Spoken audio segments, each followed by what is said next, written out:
Hi guys! So for today's video, meron ako sa inyong i-recommend na work from home job, 100% non-voice as a chat operator. And i-discuss natin yung mga normal questions na pwedeng meron kayo about dito sa trabaho ito. Such as how to apply, how much is the rate, can I work part-time, how do I get paid, and kung merong phone call interviews. Ano ng company is remotely for you. So start ng application process. So get started in 3 simple steps. First step is only asking for your name, email address, and after that, they will send you an email to confirm the receipt of your application. The second part is ID verification. So dapat 18 years old or above yung applicant to be accepted for the job. So sa ID verification, hihingi sila ng ID mo. May mga accepted IDs like passport, driver's license, etc. After ma-verify yung ID, mag-send sila ng email for training schedule. So sa case ko, it took about 2 weeks to receive an email about the training. Okay, doon na tayo sa pag-send ng application. So i-fill nyo lang to, first name, last name, email address. Check nyo yung agree to the privacy policy, and I am at least 18 years old. Then click on send my application. So sa case ko, like a few minutes after I sent my application, I already got yung confirmation ng aking application. So ganun lang yung pag-apply basically. I suggest, halimbawa na nasend mo yung application, no, tapos nasendan kayo ng for ID verification. Kung hindi kayo makareceive agad ng training schedule after about 1 week or 2 weeks, I suggest that you send them an email.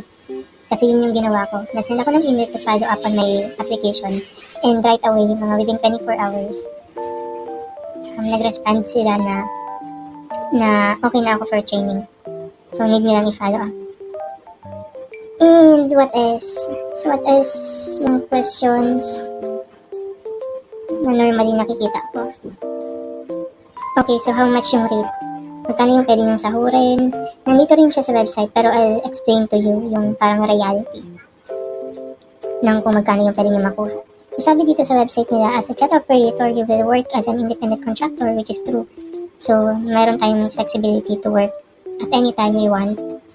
Wala tayong fixed schedule, at kung ilang oras gusto mong magtrabaho sa isang araw, nakadepende din sa'yo. So, yung kikitain nyo is solely based on how much you are willing to work per day or per week.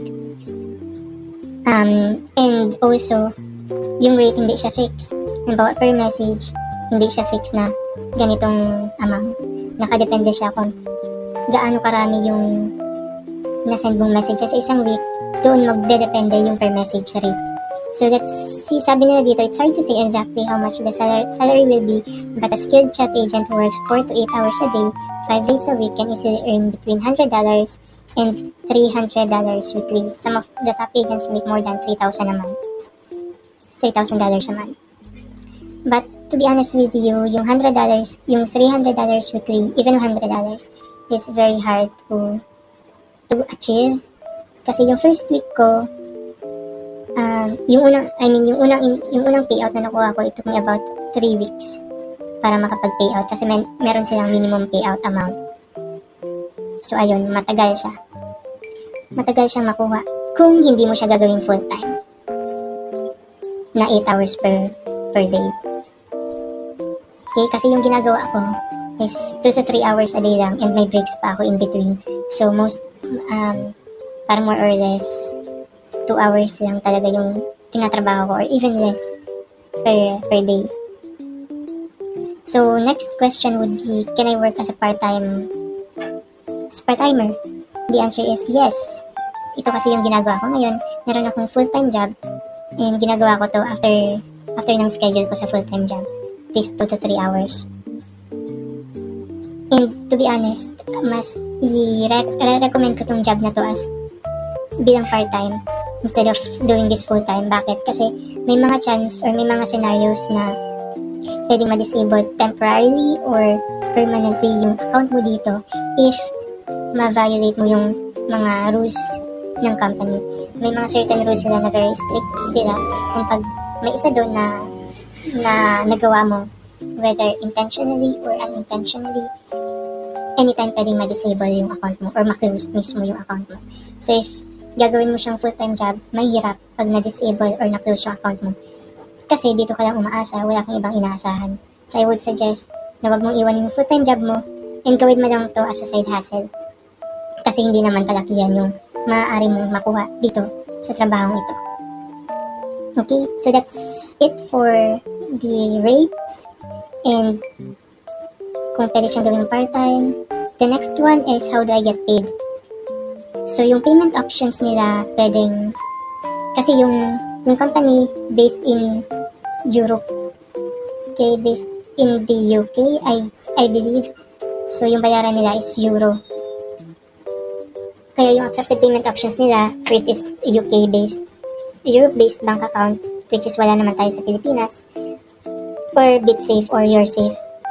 Pwede rin Wise account. So yung ginagamit ko is Wise, kasi mas convenient siya para sa akin and mas maliit yung transfer fees pag nilipat mo siya from mas maliit yung transaction fee, kasi may fee, merong bayad pag ibibigay na sa'yo yung payment mo, tapos may bayad pa pag ita-transfer mo na yung nakuha mong payment to your preferred account like GCash or your bank account. So kaya yung ginawa ko, nag-create ako ng Wise account, nilink ko siya dun sa account ko sa company, and then from Wise, tina-transfer ko siya sa GCash. So pwede nyo gawin yun. And if you want me to create another video kung paano mag-open ng Wise account, mag-link ng GCash, mag-transfer ng Wise from mag-transfer ng money from Wise to GCash, comment down below and gagawin ko siya ng mixing video. Okay?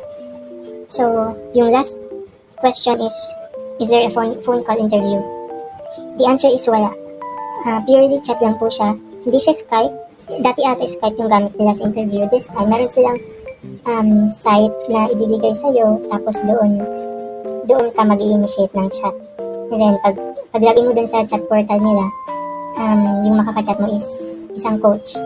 Tapos yung coach na yun, dun na gagawin yung interview mo. Yung interview is chat lang din, kasi may modules kang pag-aaralan before the training. May bibigay silang PDF file ata yun. Dun sa modules na iti-take mo, may short quiz doon after the modules. Tapos yung sa training, or sa interview, yung question dun is related dun sa training mo. Madali lang siya. Hindi siya mahirap kasi hindi mo naman face-to-face makikita yung interviewer, tapos hindi siya phone call, so makakapag-isip ka kung ano yung itatype mo at kung ano yung sabihin mo dun sa tanong na ibibigay nila sa'yo.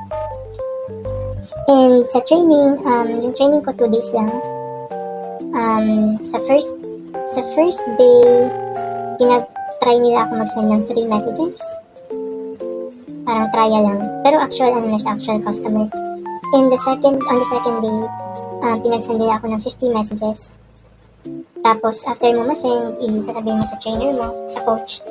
Tapos, mag-i-email sila ng feedback. And doon sa feedback, sasabihin sa'yo kung you passed the training and you're ready to go on board dun sa actual chatting with the customers.